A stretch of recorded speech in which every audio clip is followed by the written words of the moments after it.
حجاج بن یوسف ظالم تھا، اس نے اچھے اچھے کام بھی کیے تھے۔ قرآن پاک پر زیر زبر آراب حجاج بن یوسف نے لگوایا۔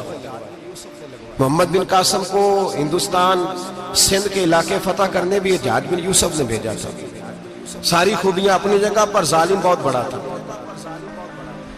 کسی آدمی نے اس کے سامنے کونے کی طرف منہ کر کے ساتھ والے سے بات کر لی تو کہنے لگا میرے خلاف کیا، اس کو لے جاؤ، 2 ٹکڑے کر کے واپس لے آؤ۔ توتی بولتا ہے نا، اقتدار جب کسی کے ہاتھ اقتدار ہوتا ہے نا، وہ چاہے ایک گھر کا ہی کیوں نہ ہو، وہ 10 بندے فیکٹری میں کام کرتے اور جو ان کا مالک ہوتا ہے وہ کہتا میں مالک ہوں، مجھے مانو۔ جب تو صاحب اقتدار ہوتا ہے نا، جب تو سسر بن کے بیٹھتا ہے اور کسی غریب گھر کی بہو آتی ہے 2-4 تو کہتا میرا اقتدار ہونا چاہیے۔ جب میں کھانسنے لگوں تو ہر آدمی کے ہاتھ میں ٹشو پیپر ہونا چاہیے۔ جب میں بولنے لگوں تو بندھے ہوئے ہاتھوں سے ہر آدمی جی جی کرتا ہوا کھڑا ہونا چاہیے۔ جس آدمی کا، اور یہ کام بہو بھی کرتی ہے کئی دفعہ، وہ بھی کہتی ہے کہ تمہیں پتہ نہیں میں کتنا لمبا چوڑا جہیز لے کے آئی ہوں،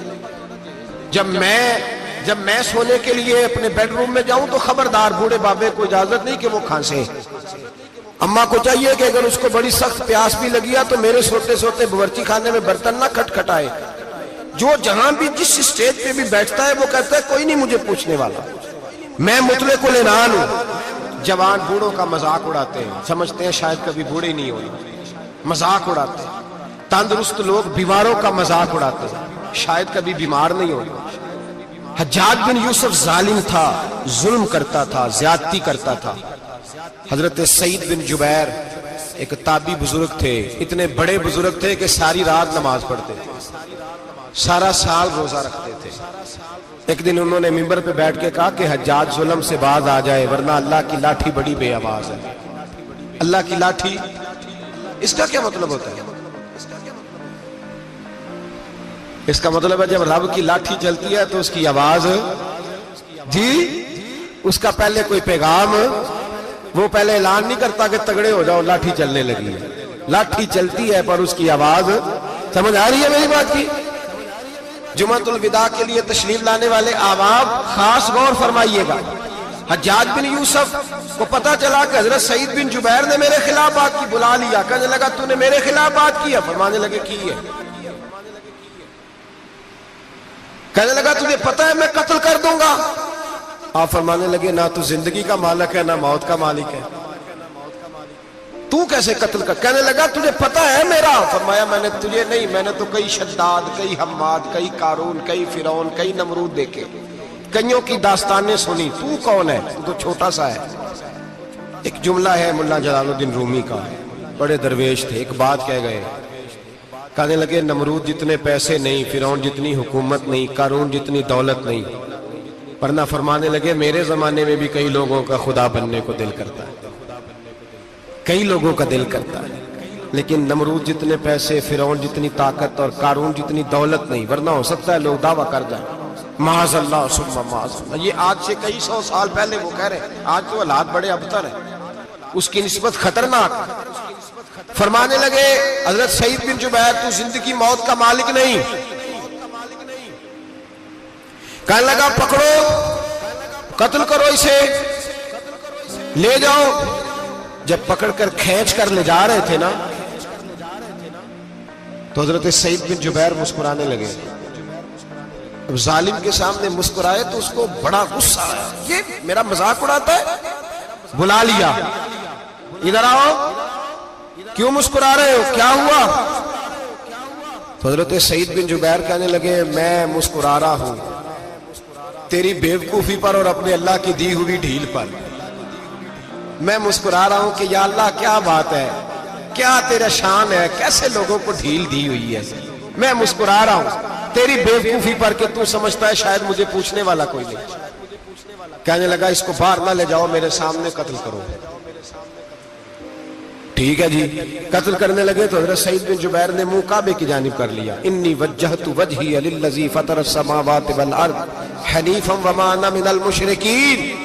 جب آپ نے یہ آیتیں پڑھی نا کہ میں نے منہ کر لیا ہے اپنے رب کی جانب، کرو مجھے قتل، کہنے لگا نہیں نہیں، اس کا منہ پھیرو، کعبے کی طرف ہو کے قتل نہ ہو، ہے ظالم پر پاگل ہو گیا ہے۔ حضرت سعید بن جبیر کے حوصلے نے شکست دے دی، ناکام ہو گیا، مخبوط الحواس ہو، کہنے لگا اس کا منہ پھیر دو۔ جب کعبے سے پھیرا تو آپ فرمانے لگے للہ المشرق والمغرب فإنما تولى فثم وجه اللہ۔ اللہ فرماتا ہے تو مشرق اور مغرب سارا ہی اللہ کا ہے، جدھر بھی منہ کرو گے ادھر اللہ ہی اللہ ہے، جدھر بھی منہ کرو گے ادھر اللہ ہی اللہ ہے، چاروں جانب پھیر دے، جدھر منہ پھیرنا ہے تو نے پھیر دیا منہ۔ حضرت سعید بن جبیر کے گلے پہ خنجر رکھا تو آپ نے ہاتھ اٹھائے، کہنے لگے اے اللہ میرے بعد اسے کسی اور پر مسلط نہ کرنا،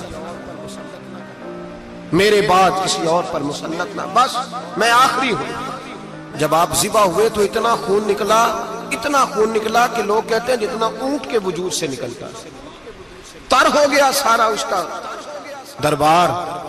ایک سمجھدار آدمی کو بلا کے کہنے لگا اتنا خون میں نے بڑے بندے قتل کرائے ہیں پر اتنا خون نہیں نکلا۔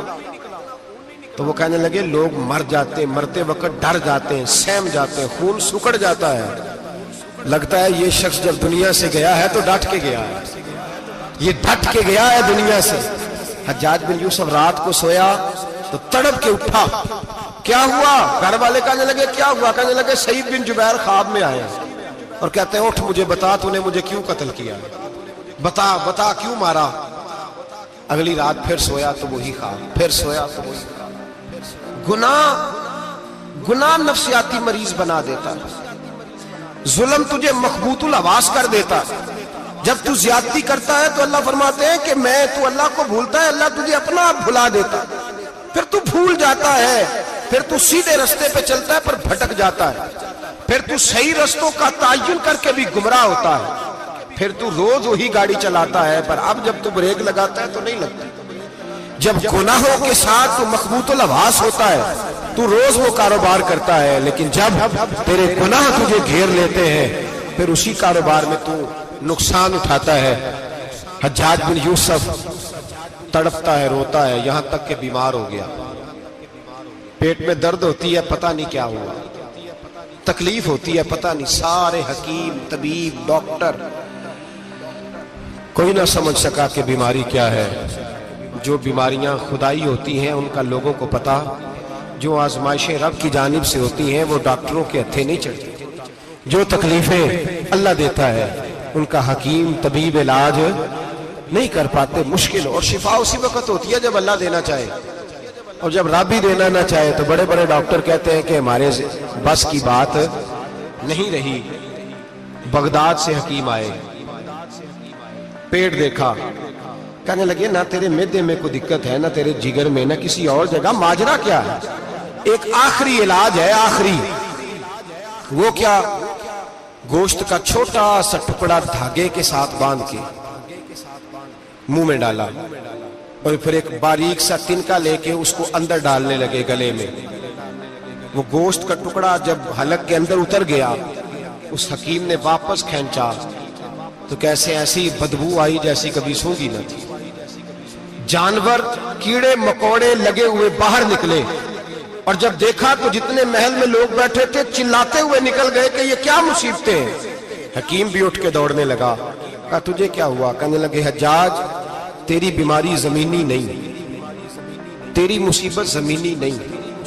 کہا میری مرض تک تم کیوں نہیں پہنچ پا رہے؟ تو کہنے لگے لگتا ہے تو بد دعا کا مریض ہے، لگتا ہے تو ظلم کا مریض ہے، تو جبر کا مریض ہے۔ تڑپتا رہا، سسکتا رہا۔ ایک وقت وہ بھی آیا کہ گھر والوں نے کمرے میں بند کر کے تالا لگا دیا، دیوار سے ٹکرے مارتا۔ او بھائی، جو گناہوں کے بیمار ہوتے ہیں انہیں شفا نہیں ہوتی، جو ظلم، جبر، بربریت کے بیمار ہوتے ہیں انہیں سکون قلبی میسر نہیں آتا۔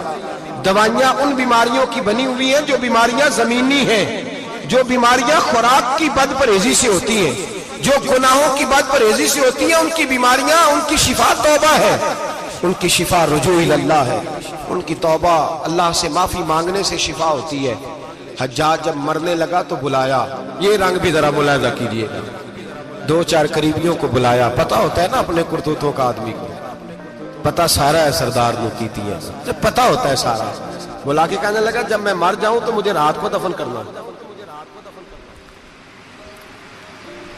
کیوں بھائی عورت ہے؟ کہنے لگا نہیں رات کو دفنانا.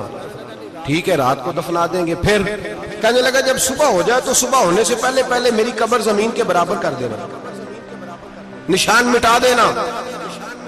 کا وجہ تو کلمہ پڑھتا ہے اور حضور کا حکم ہے کہ قبر کم از کم ایک بالش ایک گٹ اونچی ہونی چاہیے زمین سے کم از کم,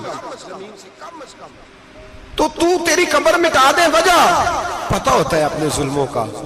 کہنے لگا مجھے پتا ہے لوگ میرے مرنے کے بعد میری قبر بھی نہیں چھوڑیں گے.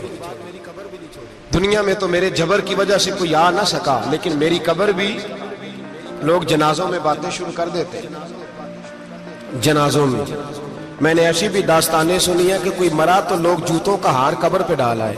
عشق سرکار سے دل جس نے سنوارا ہوگا,